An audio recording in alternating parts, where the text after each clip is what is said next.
right, we're back again with the Think Fitness Life podcast. Today, talking about recovery tips. And before we get going, Eric has some news he'd like to mention, and then I will lead us off with a quote heading into the topic. Yeah. JAMA Pediatrics. So, kind of gearing towards the younger population, young kids.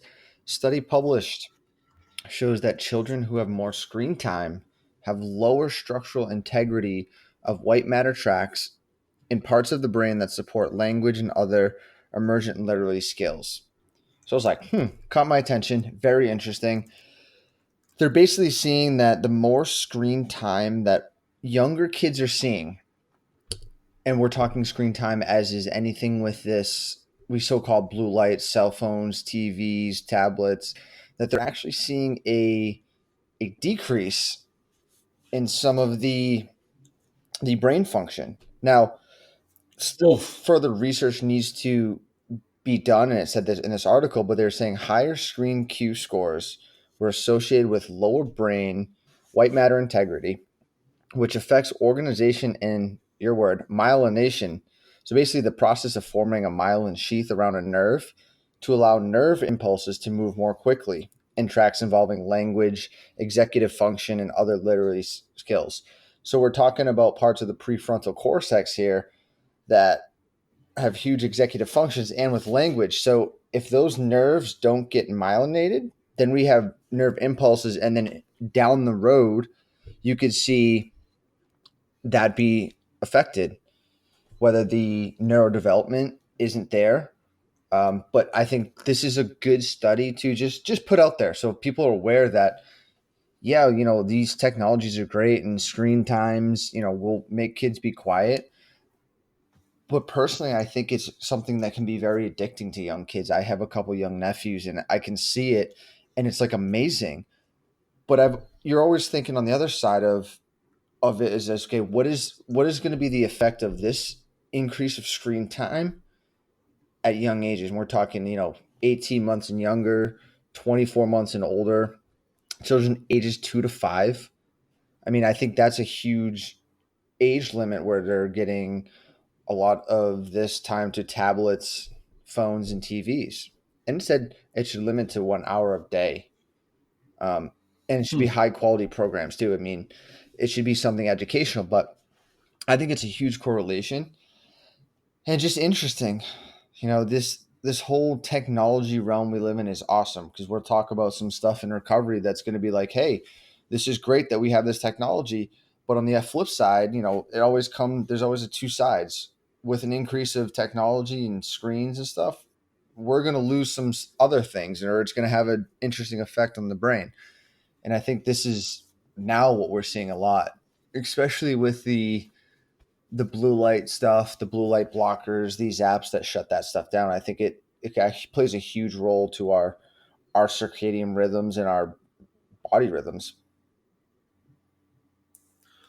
Yeah, and I think it's actually important that these studies come out because they just kind of are a brief reminder that, just because something seems really good doesn't mean that it doesn't become bad when it becomes, overused.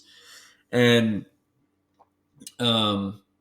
it's funny because we can sit here and talk about, kind of evolutionarily speaking, why we're so drawn to light in the first place.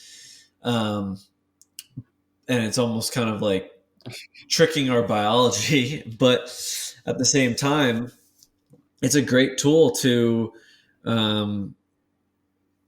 keep a child obedient and engaged into something that isn't getting him into trouble or what have you, depending on this, whatever needs to happen for the scenario.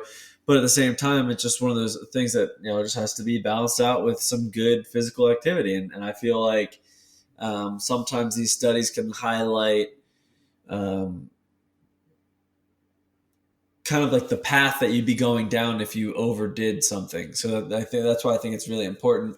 But I think sometimes if people take it true to heart too much when they look at these negatives and they just try to avoid them at all costs, when in reality, like, they might happen a little bit here and there, and nobody knows to what degree for each individual, but there's also limitations towards the study group. And that's always got to be in question because, especially in this field, of studying health and performance, a lot of the times they study lay people and individuals that are not active. So that's another piece that we have to add into the mix when we're thinking of ourselves and how these studies relate. But yeah, just goes to show that just because everything seems really good up front, it's usually too good to be true. And I actually kind of comes up in the topic for the quote I picked for this episode, because you give a child an iPad or a phone to kind of distract them because they can't sit still, right? And the quote is actually by Blaise Pascal, and it's, "All of humanity's problems stem from man's inability to sit quietly in a room alone." The reason I bring that quote up for today is because when we're talking about recovery, we're talking about things that you do to aid in your body's preparation for a training session or for a vigorous amount of work or load on the body. And I think a lot of times people do way too much to try to get and reach their goals, and they lose sight of some of these recovery tools, and they end up with chronic soreness or poor mobility or just different pains in different areas, inflammation in the joints, torn muscles, rolled ankles, and so I think the quote definitely applies.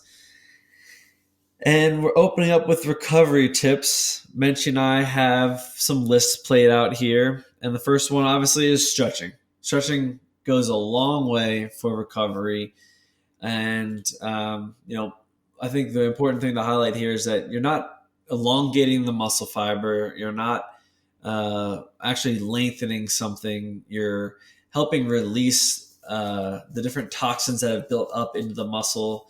You're helping create the stimulus to your brain to remember to keep this muscle off or not contracted. And both stretching before your workout will aid in how your muscle feels after the workout, and then stretching after the workout will aid in how you feel. Big fan of stretching post workout. Obviously, you're gonna warm stuff up, but post workout, just for the inhibition effects, and then you're still, like, after a workout, a training session, whatever it can be, you still have metabolic waste products in the muscles. So the more that you can kind of stretch and almost pump the muscle, you're actually bringing more blood flow to the muscle and increasing that clearance of metabolic waste and bringing new nutrients back into the muscle. So even if it's some sort of small movements to keep the body going, I'm all for. One I did have on my list for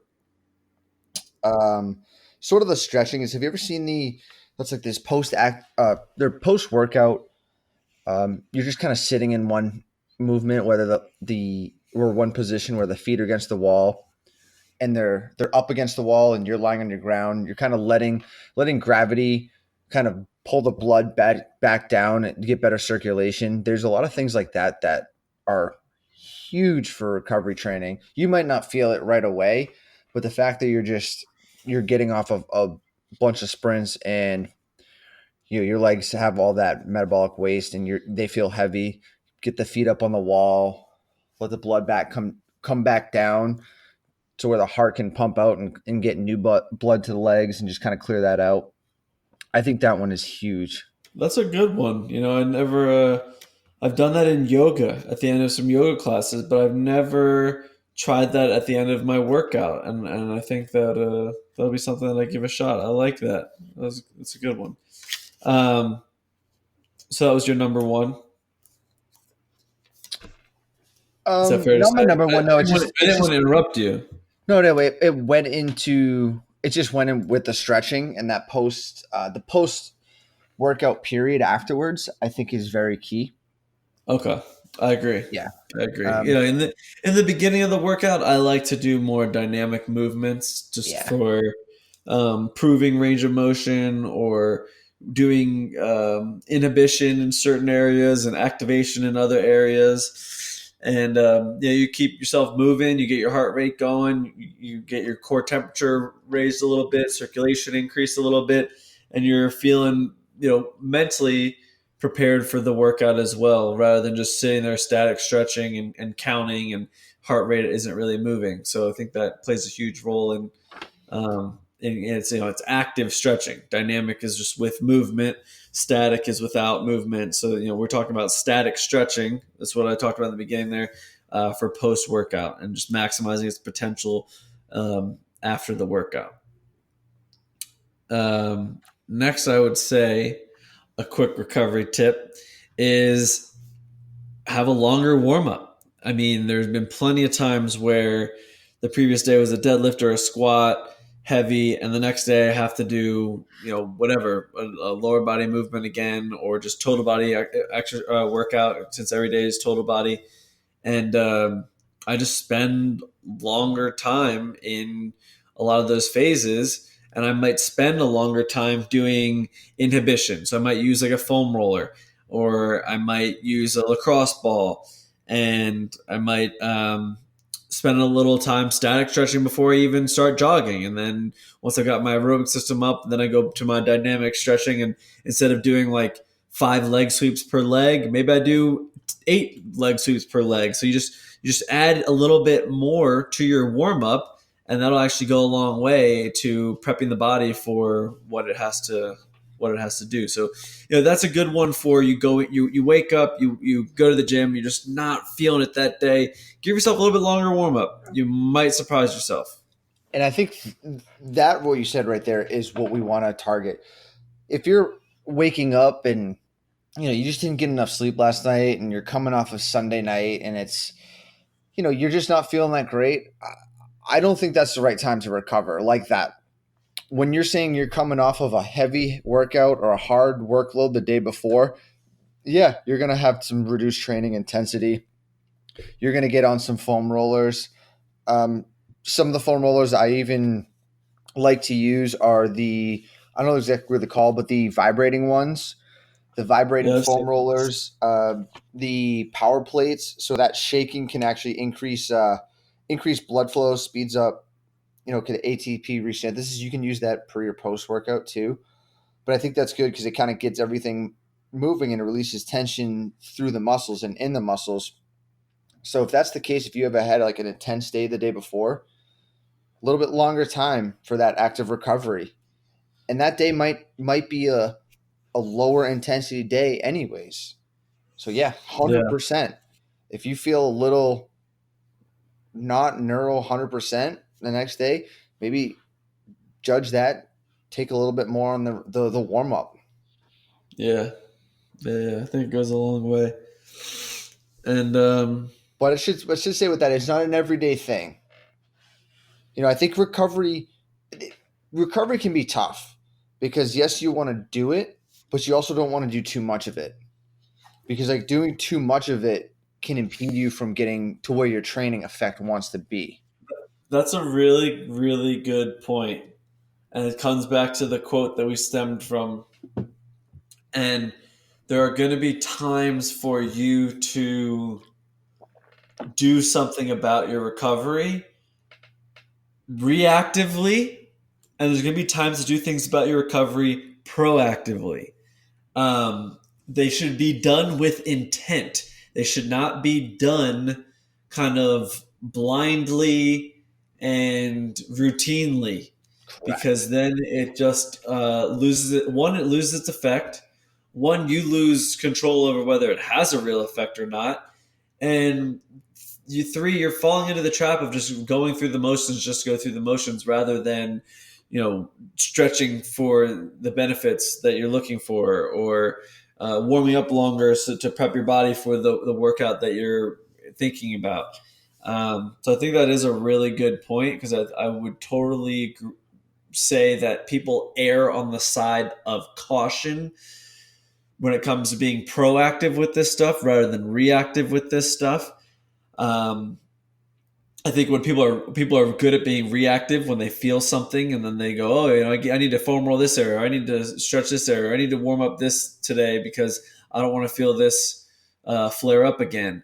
And when you're being proactive, things like foam rolling and self myofascial release and the sauna and cryotherapy, those can actually be misused. You can basically use those at the wrong time to not give the opportunity for your body to handle its own inflammation and do its own natural Yes. processes that it should learn to do anyway. Yes. So 100%. And I think, you brought up a really good point. and I didn't know where to kind of bring this in because I know it's important and we're going to get to definitely more tips, but I think it's a good spot to kind of right off the bat kind of how do we discern from, okay, yes, recovery is good, too much is not good, because at the end of the day we're focused on what adaptations we can make to the body. And you know, inflammation in the body from working out is good. So our body has to adapt to that. If we're always trying to shut that down really quick, that's not good. So the biggest one a lot of people do is like the inflammation, they feel sore. What do they go do? They go to the medicine cabinet and they grab an Aleve, ibuprofen, some sort of non-steroid anti-inflammatory. The worst thing you can Yeah. do because you're impeding your body from getting any sort of an effect. Yeah. And now maybe so people need to kind of understand the differences of that. There's times where you need it, there's times when you don't. So when most people should kind of really use it is when an autonomic balance needs to be restored. So is someone living too sympathetic? Okay, maybe we need to do some of the stretching, take more time in the beginning, and then slow it down to get parasympathetic. Or is someone too parasympathetic and we need to be like, hey, we got to get this going and we got to get up. And then the other thing I would say is and you read is like when we need maximal performance or we need to be up ready to go on a certain day game or something, that's when you use the right recovery tools to get there. But it doesn't be, I definitely think when I have clients that get in this loop of they need to they need to have the Theragun on them for 30 minutes every single day or they don't feel good. Yeah. This is too much. Exactly. This is too Too much. much. And you're doing something wrong. Like if you have to sit there and use a Theragun for 30 minutes on the same spot every day, or like there's people that I see at the gym every day who take a piece of equipment for the seated row or the lat pull down machine and it's the straight bar handle and they put it into the wall and they dive their shoulder into it and it's just like, all right, like just take a step back and assess what your goal is with that. You're trying to inhibit something. You're doing it every single day. Why isn't it working? And take a step back and try a different approach. That's it. And I think um, it's a really common thing to see people do, and you just want to help facilitate the right thinking for it. And I think a lot of people miss the bigger picture. And it's like if this is chronically tight, then something else is going on. Something else is making your system tighten up that area chronically. Um, Unless you have just a lone muscle that is prone to doing this all the time, I really don't see the basis for it unless you're also working on, say that the example is upper cross. You have internally rolled front shoulders. You have a really tight pec minor right in your chest there, right near your shoulder, and you constantly dive a ball in there or a bar or something. Well, okay. So you probably should do something to strengthen your rear delt. You should probably do something to strengthen your adductors in your thoracic spine. And you should probably do something to work on your shoulder mobility. If you're not doing all of that along with the soft tissue work, then just doing the soft tissue work every single day won't do anything. It's just a waste of your time. Um, it's maybe giving you the mental satisfaction, but at no benefit, and if only it only adds to the cost that of the pain that's causing you, because it pretends like it's working. um Sorry, that was a All little mini good. rant. All good. No, I think I wanted to throw that out in the closer to the beginning. So yes, we're going to name a bunch of tips that are all really good, but you do not have to go out and do them every single day. Or you might pick one or two a week that you kind of focus on, and then you change the stimulus. So I think that's where kind of bring people's kind of attention to, yes, they're good, but this isn't the ultimate goal. The ultimate goal is create a healthier you, so create some sort of healthy adaptation in the body, a training effect, mitigate that, and then be able to adapt and be ready for the next workout or the next day. So, that being said, what is your tip Next 3? tip. My tip 3. Oh, this is actually a good one. Epsom salt baths work out really well. Use 2 cups of Epsom salt in hot water, soak in that bath for 15-20 minutes. I like to do that on a Friday or a Saturday if I went pretty hard on that Friday's workout, the end of the week there, and just get myself extra recovered to prepare for Monday's workout. Um, it's amazing at it's amazing how much that helps, and I really feel like a lot of it has to do with the buoyancy that the water is at because of all the extra salt, and the way it just kind of helps all of your tissues relax. And it's probably doing something. I don't know what the salt is doing specifically. I don't know enough about that. With that, no, yeah, it's just But yeah, sorry. I'm that's just my thinking number 3. What's your number 3? the some of the salts, like I All not right, good. 100%, but with that, the I think what's it, magnesium sulfate. Those are the salts. Something to do with that balance and osmosis with our skin that permeates through and takes certain things in and out, which is huge. I mean, I think they're great. I feel good after them. Also, with that, what I have written down one is just sort of warm or hot like water therapy. I mean, with that, not too hot, right? So you take an Epsom salt bath, it is warm water, Oh, but yeah. warm water can also help relax the muscles, loosen joints.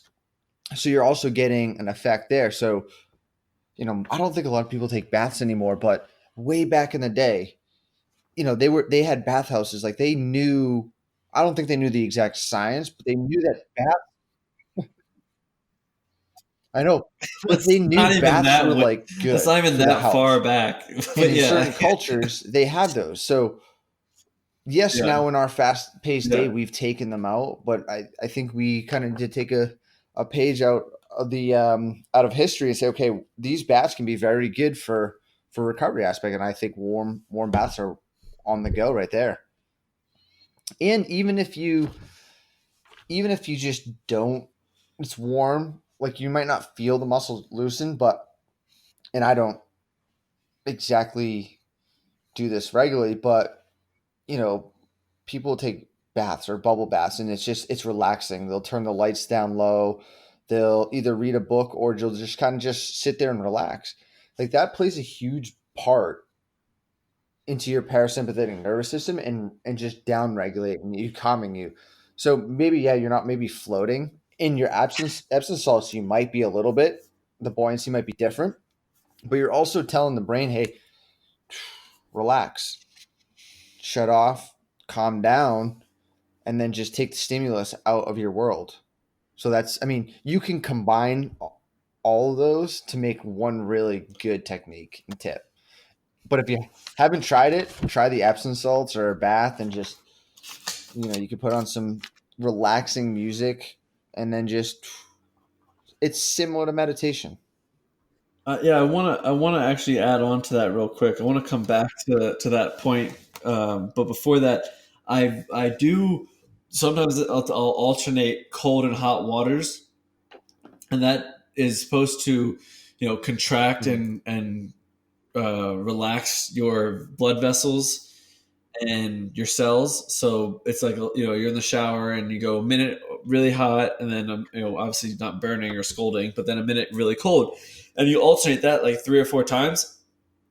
And I remember I used to do that a lot, kind of back in high school, college, when I was working out all the time and also like playing sports all the time. But it's something to throw in there, uh, especially every now and then. I wouldn't do it all the time, but these are all tools that you can add to your kind of recovery tool belt and try them out every now and then and see what works, what doesn't work, and for what application. But back to the parasympathetic nervous system. I took a bath this weekend, and I kind of fell asleep, and I was in there for about 30 minutes, and I stand up to go shower, and I turned the shower on, and everything, like my vision started to narrow, and I was like having trouble focusing, and I was having trouble standing, and I was like I was literally thinking like, this is not good, but I'm not gonna waste this bath and this water. I'm gonna finish my shower, and then I'm gonna go lay down. But I remember being like, wow, this is really hard to focus on my bath right now, or my shower right now. So it's funny because I could really only equate it to that. It was just like, I must have been so parasympathetic that I basically just kind of like got a head rush, got up too quick, and yeah, because I was 5-10 minutes, or it was like 5 minutes in the shower, and then I'd go lay down, and before it even been 10 minutes in total from standing up from the bath, I was fine. So it was just really interesting. A new one for me for sure. But probably another one to tie in for this recovery tip is there's a magnesium spray, and I forget what the actual. I think it's sulfate. I want to say it's magnesium sulfate spray, and yeah, it's for like pain or sore muscles, and it's also Same for thing, just spray. oh, That's it's cool. Epsom salt. It's the same thing. So yeah, you can either bathe in it, uh, or you can put it on your skin and work as a topical. And I actually had a client who used this, and I think there's another one like Arnica. They fell, and speaking of it coming to be cold here soon, or it's probably snowing where everyone is right now, but they fell on their hip, had a really big bruise right on their butt cheek, and the Arnica and the magnesium oil helped circulation and helped the Jeez, area, I never the used that, swelling but and pain kind of come I down like how quicker it's than a usual. same concept. You just don't have to go full submerged. Yeah, another great one. You don't And bathe in it. I think my Yeah, next one, it kind of yeah. falls. Maybe that falls into the more of umbrella, with like the general relaxation. So this is your stuff that's going to really, get you out of that sympathetic tone. Lying down, getting your feet or getting off your feet. So if you're sitting there, get your feet a little more elevated than your hips. Same thing as we talked about earlier, just getting that circulation, the blood that, as we're standing, it's going to pull in the feet, but get that blood down and circulated, get new blood into it. And a big thing, and I know this is your realm, but meditation with that general relaxation. And I think you have that on your list, and I think that one is huge. We've talked about a whole podcast on meditation and how beneficial it can actually be to your recovery. And it doesn't have to be, 30, 40, 50 minutes.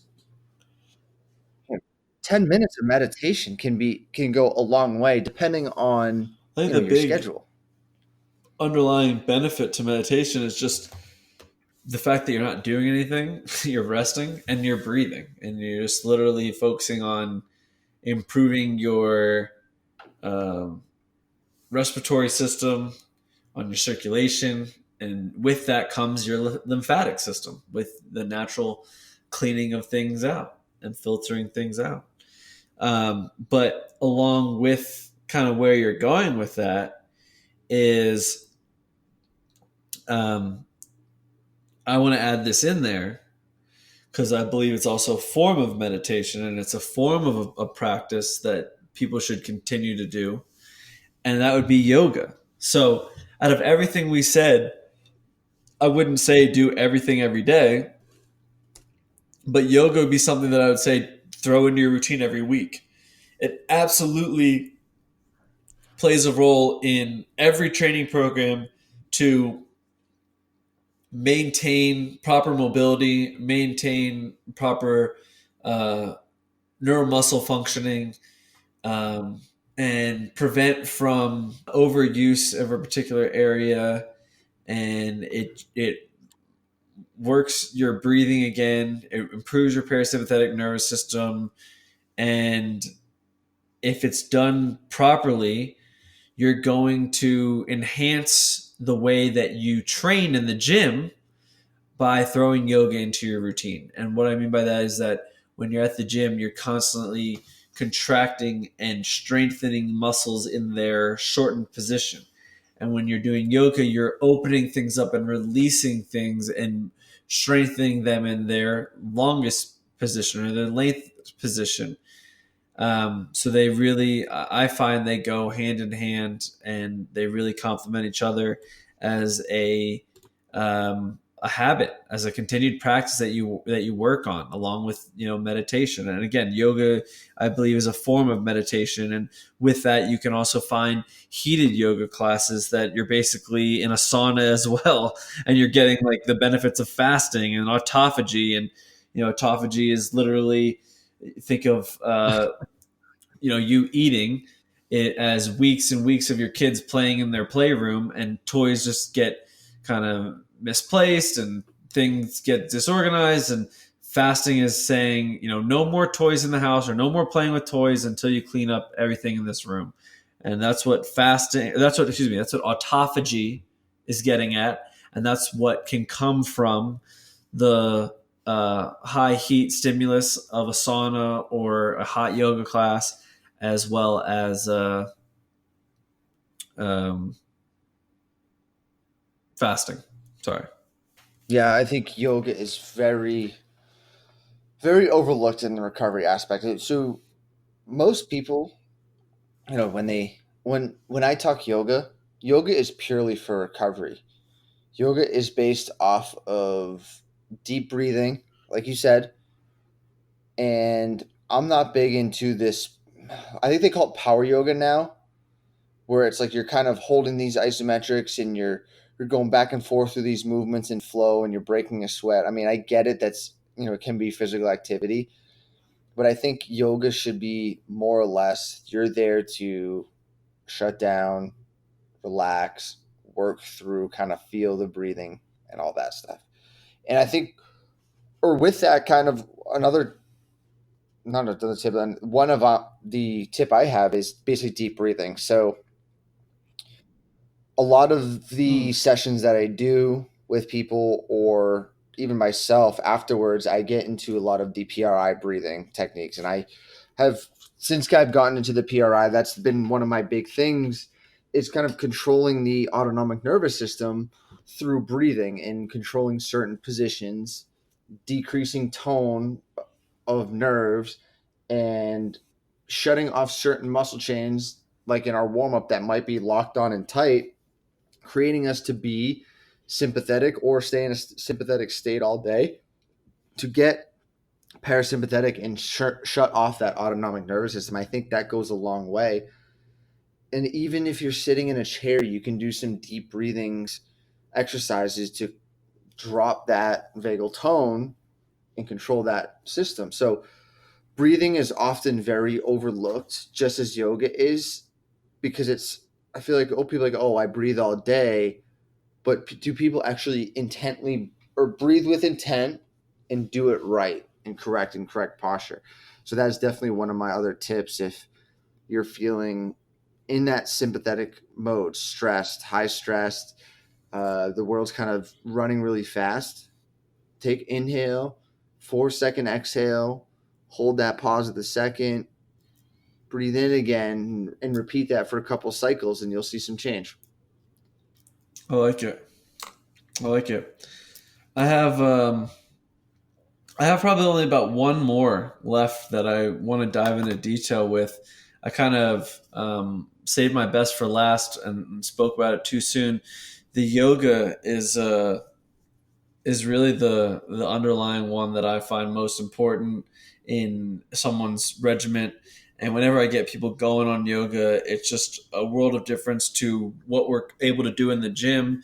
And I've had so many times where I've just been like, "Holy shit, your squat mobility looks great today," or "Wow, your shoulder mobility looks better than I've ever seen it before." And it always stems back to them doing their maintenance or sticking to the routine. It's not just get up and go to the gym 5 days a week. No, it's like a lot more than that. It's sleep properly. It's prep your meals properly. It's take care of your skin, take care of your teeth, take care of your relationships and the loved ones around you. It's more than just making sure everything at the gym is perfect. That is an important aspect, but in order for that to continue to be perfect, all these other pieces have to have their systems in place so that they can operate um, Mm. in their ebbs and flows, how they naturally rise and fall. And so, like I said, yoga is my number one. There's three others I want to mention that I'll touch upon at some point.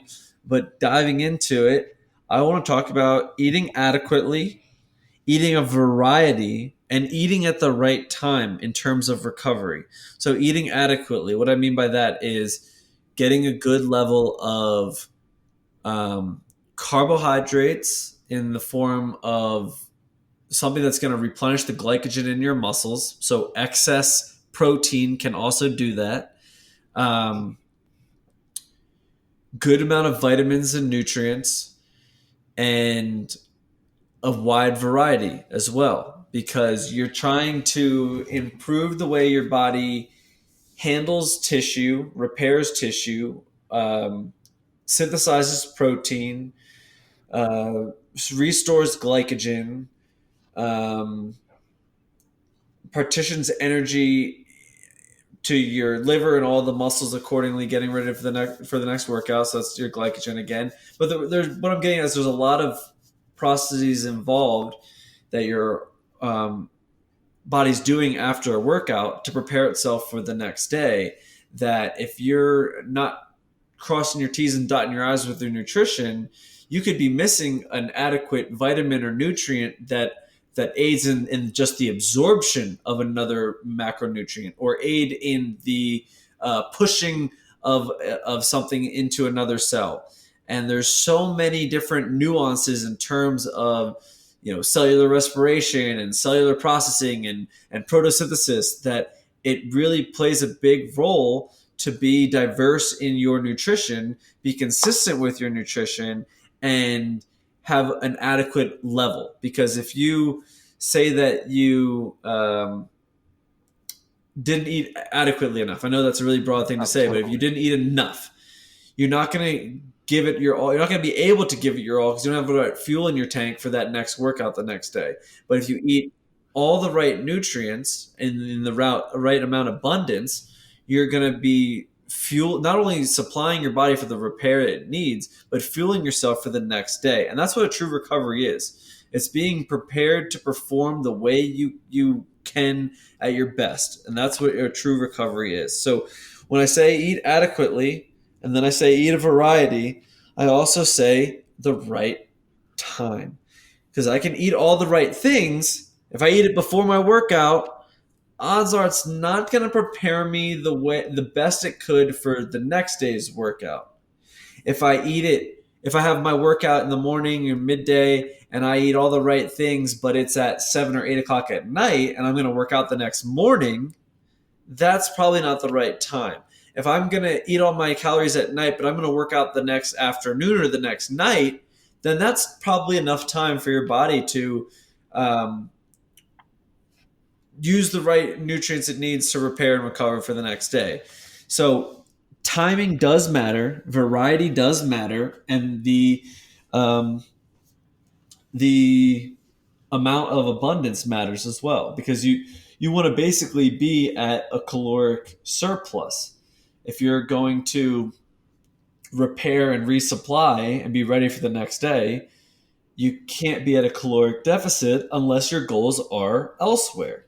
Unless tomorrow is going to be supposed to be a lighter day or a parasympathetic day or a basic cardio day, and it's already written into your routine to be lighter, and you're after improving your digestive system, or you're avoiding autoimmune dysfunction, or you're trying to lose weight, then sure, you can be at a caloric deficit. But if we're talking about recovery, just straight recovery, so being able to take the workout you just did and being able to feel like you do your best work the next day without feeling like anything that the previous day did has deterred from your current workout, then we're talking about Well, caloric we were kind of surplus. going over, okay, we're going to do recovery tips. My first one is nutrition, which is a huge umbrella, right? It's kind of like of course, everyone knows that, but it is so essential from your day to day workouts or your day to day life what you need. And I think you hit everything there. The only thing I would just add for people who are working out is the acute time that you're working out. The first thing post exercise, don't feel that you need to go drown yourselves with all this anti-inflammatory antioxidant foods. Yes, they're good. They're all good purpose. But remember what we talked about earlier, the body has its own process of dealing with inflammation. So research has shown if you overload your system with crazy amounts of antioxidants or anti-inflammatory foods, that can actually take away from that recovery process. But once you're out of that acute time frame, it's like, yeah, your body needs those nutrients to run processes like Matt said, and to be better and recover. So you can't underestimate that. And a poor diet will not get you anywhere in training. You'll see results, but not to optimize what you want for results. And I think if you're kind of doing all this other stuff, Matt, I'm going to kind of bring it back to your favorite one, which I kind of feel like I reference a lot. All of these recovery tips are good, but if you don't have a sound nutrition plan and you're creating systemic inflammation through your food, what's the point of doing these recovery tips? It's almost like you're taking a step forward. You're doing these Epsom baths, but as soon as you get out, you have a burger with chips. Like that's not going to help the recovery. That's going to set you back even more. So I'm very glad you brought up nutrition at the end here, because I think that is, if you want to start with a recovery tip, I think, nutrition is going to be number one. Have a good, healthy breakfast with some protein, some carbohydrates, some healthy fats, and a ton of nutrients, vegetables, some Yeah, fruits. I mean, that's going to be your best recovery tip, is just being able to learn what is adequate. What does adequate nutrition look like for you, and that's different for everybody. Now, basic um, template is something to slow down digestion, and then a good level of fats and a good level of protein. A lot of things can come into problem from that, or a lot of people that end up with problems from that is usually due to their body's inability to absorb fats appropriately. And actually, I learned pretty recently that a good little self test for that is in your stools. If you're producing floaters, if you're someone who's more prone to turning around and looking into the toilet bowl and seeing floating Floaters. objects, then you're producing way more fats in your stool because you're not able to absorb them adequately. Um, and yeah, that could actually be a whole nother episode, but that's a whole other topic. Um, the other Go ahead. The the only you go for it. I this was on your list too.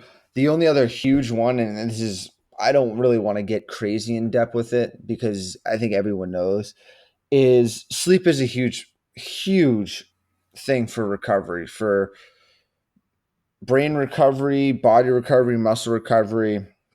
We're by no means going to break down sleep on this episode. Maybe a future episode we'll go more into depth on sleep, but sleep, as long as you're getting adequate sleep, 7 to 9 hours. If you're starting to fall short of that, you'll feel it on the workout side. But if you're continuing to fall short on it, and sometimes it happens, that's where some of these other relaxation, these recovery tips can help. If you're, you know, yeah, you're traveling, you only got 5.5 hours of sleep, you're not feeling 100% that day. You did a little bit longer warm up, did some active recovery. You didn't go crazy. You took the volume intensity down. And then maybe after the workout for 10, 15 minutes, you just sat there and meditated or just kind of cognitively thought about bringing everything down. That can go a long way. But sleep is definitely Yeah, huge that and was important. we're around the corner at the end here, and that was kind of like my last ones. Were just sleep well, massages go a long way, and then sex. Sex goes a long way to getting the endorphins going. You'll sleep better that night, and I just think it's an all inclusive approach to health. So I'll also mention laughing. I think it's really important for positivity and to combat hypercortisolemia or just having excess cortisol running through your veins by sleeping well combats cortisol. Having sex will combat cortisol. Laughing will combat cortisol, and then massages will also combat cortisol. And these are also going to all aid in the way your body recovers and the way your body feels on any given day, so that you can prepare for whatever you got in store. Hmm.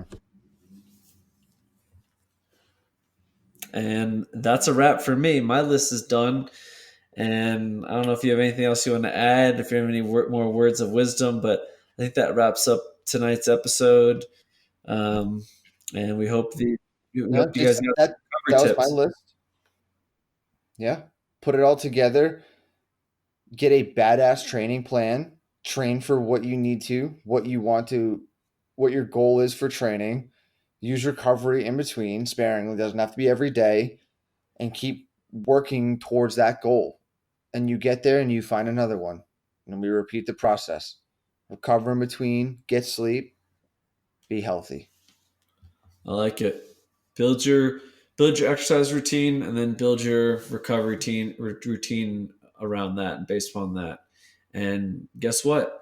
They're going to constantly adapt with each other, and you're going to have times where your workout wasn't that aggressive and you don't need as many recovery tips, or maybe you don't need any recovery tips, and maybe you just stick with your yoga, sex, laughing, and sleeping well routine, because that should always be an underlying focus.